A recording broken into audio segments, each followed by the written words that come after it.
شروع اللہ کا نام لے کر جو بڑا مہربان نہایت رحم والا ہے۔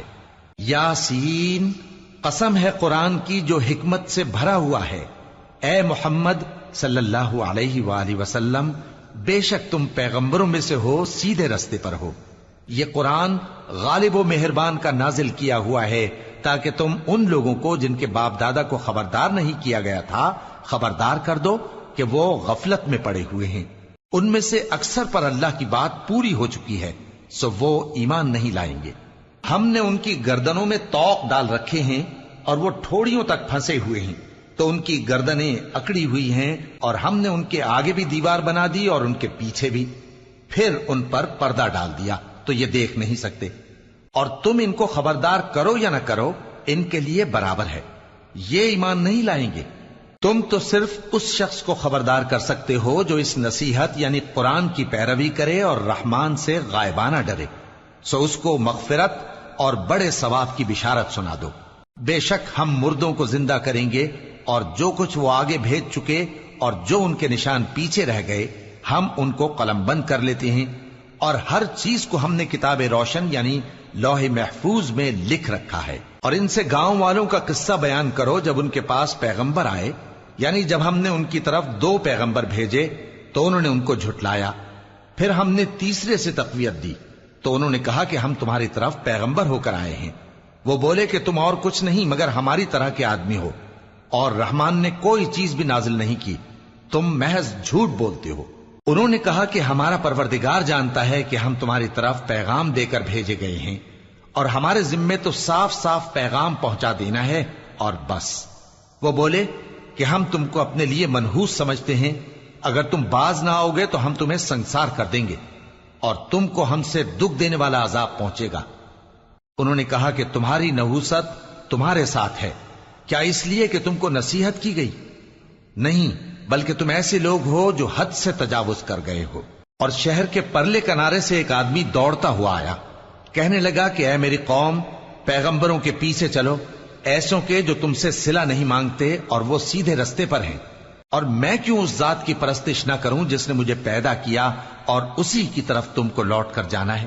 کیا میں اس کو چھوڑ کر اوروں کو معبود بناؤں کہ اگر رحمان مجھے نقصان پہنچانا چاہے تو ان کی سفارش مجھے کچھ بھی فائدہ نہ دے سکے اور نہ وہ مجھے چھڑا ہی سکیں؟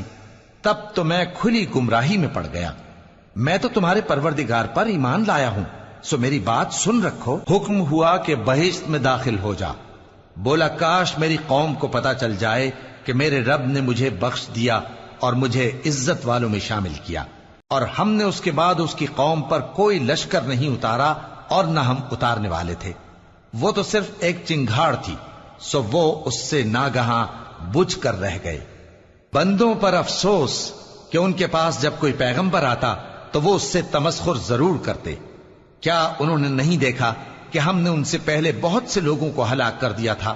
اب وہ ان کی طرف لوٹ کر نہیں آئیں گے، اور سب کے سب ہمارے روبرو حاضر کیے جائیں گے۔ اور ایک نشانی ان کے لیے زمین مردہ ہے کہ ہم نے اس کو زندہ کیا اور اس میں سے اناج اگایا، پھر یہ اس میں سے کھاتے ہیں، اور اس میں کھجوروں اور انگوروں کے باغ پیدا کیے اور اس میں چشمے جاری کر دیے تاکہ یہ ان باغوں کے پھل کھائیں، اور ان کے ہاتھوں نے تو ان کو نہیں بنایا، تو پھر کیا یہ شکر نہیں کرتے؟ وہ ذات پاک ہے جس نے زمین کی نباتات کے اور خود ان کے اور جن چیزوں کی ان کو خبر نہیں سب کے جوڑے بنائے۔ اور ایک نشانی ان کے لیے رات ہے کہ اس پر سے ہم دن کو کھینچ لیتے ہیں تو اسی وقت ان پر اندھیرا چھا جاتا ہے، اور سورج اپنے مقرر رستے پر چلتا رہتا ہے، یہ اس غالب و دانا کا مقرر کیا ہوا اندازہ ہے۔ اور چاند کی بھی ہم نے منزلیں مقرر کر دیں، یہاں تک کہ گھٹتے گھٹتے کھجور کی پرانی شاخ کی طرح ہو جاتا ہے۔ نہ تو سورج ہی سے یہ ہو سکتا ہے کہ چاند کو جا پکڑے، اور نہ رات ہی دن سے پہلے آ سکتی ہے، اور سب اپنے اپنے مدار میں تیر رہے ہیں۔ اور ایک نشانی ان کے لیے یہ ہے کہ ہم نے ان کی اولاد کو بھری ہوئی کشتی میں سوار کیا، اور ان کے لیے ویسی ہی اور چیزیں پیدا کی جن پر یہ سوار ہوتے ہیں، اور اگر ہم چاہیں تو ان کو غرق کر دیں، پھر نہ تو ان کا کوئی فریاد رس ہو اور نہ ان کو رہائی ملے، مگر یہ ہماری رحمت اور ایک مدت تک کے فائدے ہیں۔ اور جب ان سے کہا جاتا ہے کہ جو تمہارے آگے اور جو تمہارے پیچھے ہے اس سے ڈرو تاکہ تم پر رحم کیا جائے، اور ان کے پاس ان کے پروردگار کی طرف سے کوئی نشانی نہیں آتی مگر اس سے منہ پھیر لیتے ہیں۔ اور جب ان سے کہا جاتا ہے کہ جو رزق اللہ نے تم کو دیا ہے اس میں سے خرچ کرو، تو کافر مومنوں کے متعلق کہتے ہیں کہ بھلا ہم ان لوگوں کو کھانا کھلائیں جن کو اگر اللہ چاہتا تو خود کھلا دیتا، تم تو کھلی گمراہی میں ہو۔ اور کہتے ہیں اگر تم سچ کہتے ہو تو بتاؤ یہ وعدہ کب پورا ہوگا؟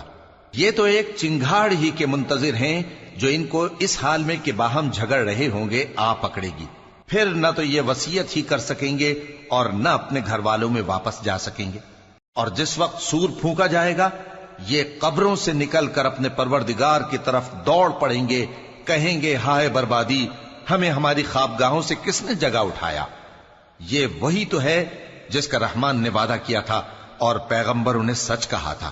وہ تو صرف ایک زور کی آواز ہوگی کہ سب کے سب ہمارے روبرو آ حاضر ہوں گے، پھر اس روز کسی شخص پر کچھ بھی ظلم نہیں کیا جائے گا اور تم کو بدلہ ویسا ہی ملے گا جیسے تم کام کرتے تھے۔ اہل جنت اس روز عیش و نشاط کے مشغلے میں خوش ہوں گے، وہ بھی اور ان کی بیویاں بھی سایوں میں تختوں پر تکیے لگائے بیٹھے ہوں گے، وہاں ان کے لیے میوے ہوں گے اور جو وہ منگوائیں گے ان کو ملے گا۔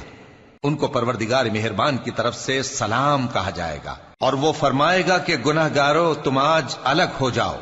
اے آدم کی اولاد، کیا میں نے تم سے کہہ نہیں دیا تھا کہ شیطان کو نہ پوجنا، وہ تمہارا کھلا دشمن ہے، اور یہ کہ میری ہی عبادت کرنا یہی سیدھا رستہ ہے؟ اور اس نے تم میں سے بہت سی خلقت کو گمراہ کر دیا تھا، تو کیا تم سمجھتے نہیں تھے؟ یہی وہ جہنم ہے جس کے تمہیں دھمکی دی جاتی تھی، جو تم کفر کرتے رہے ہو اس کے بدلے آج اس میں داخل ہو جاؤ۔ آج ہم ان کے منہوں پر مہر لگا دیں گے اور جو کچھ یہ کرتے رہے تھے ان کے ہاتھ ہم سے بیان کر دیں گے اور ان کے پاؤں اس کی گواہی دیں گے، اور اگر ہم چاہیں تو ان کی آنکھوں کو مٹا کر اندھا کر دیں، پھر یہ رستے کو دوڑیں تو کہاں سے دیکھ سکیں گے؟ اور اگر ہم چاہیں تو ان کی جگہ پر ان کی صورتیں بدل دیں، پھر وہاں سے وہ نہ آگے جا سکیں اور نہ پیچھے لوٹ سکیں۔ اور جس کو ہم بڑی عمر دیتے ہیں تو اسے تخلیق میں اوندھا دیتے ہیں، یعنی اسے بچپن کی کمزوری والی حالت کی طرف لوٹا دیتے ہیں۔ تو کیا یہ سمجھتے نہیں؟ اور ہم نے ان کو یعنی اپنے پیغمبر صلی اللہ علیہ وآلہ وسلم کو شعر گوئی نہیں سکھائی، اور نہ وہ ان کو شایع ہی ہے، یہ تو محض نصیحت ہے اور صاف صاف قرآن ہے، تاکہ اس شخص کو جو زندہ ہو خبردار کرے اور کافروں پر بات پوری ہو جائے۔ کیا انہوں نے نہیں دیکھا کہ جو چیزیں ہم نے اپنے ہاتھوں سے بنائیں ان میں سے ہم نے ان کے لیے مویشی پیدا کر دیے اور یہ ان کے مالک ہیں، اور ان کو ان کے قابو میں کر دیا تو کوئی تو ان میں سے ان کی سواری ہے اور کسی کو یہ کھاتے ہیں، اور ان میں ان کے لیے اور فائدے اور پینے کی چیزیں ہیں، تو کیا یہ شکر نہیں کرتے؟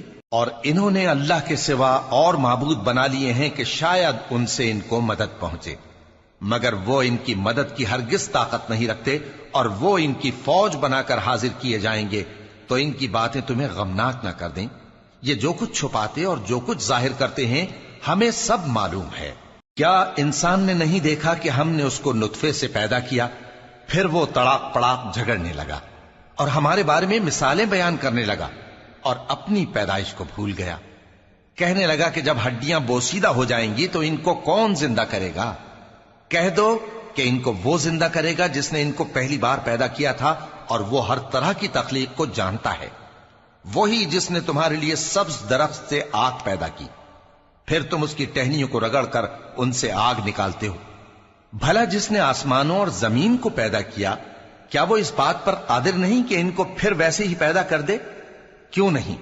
اور وہ تو سب کچھ پیدا کرنے والا کامل علم والا ہے۔